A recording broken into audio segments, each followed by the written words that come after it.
What's up guys, it's your boy Christian here with another PC port impressions video.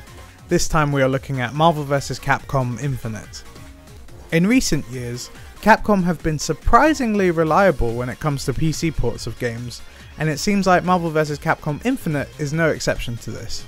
If you've got a computer powerful enough to run Infinite, you'll be pleased to know the game is capable of running at 4K resolution. You can watch the 4K gameplay video on our channel to see how smoothly the game runs. Just keep in mind that the computer used to make that video is quite powerful. Capcom have not confirmed support for both the PS4 Pro or the Xbox One X. As of right now, playing in 4K is exclusive to the PC version. There are several options in the display settings for you to mess around with if you're worried about hitting a constant 60 frames per second. Infinite is running on Unreal Engine 4, which is known to be decent when it comes to scaling. Here's footage of the game running at the lowest settings possible. If you happen to own Tekken 7 and it runs well, assume your PC will be able to handle Infinite.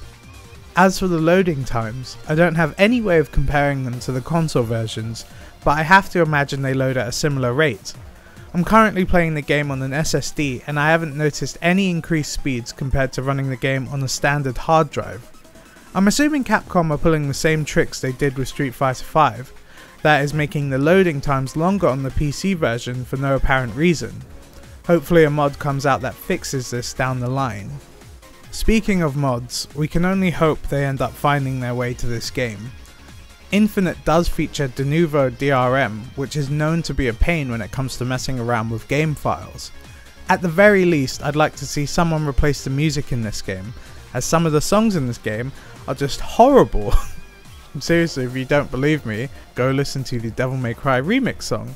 It's really bad.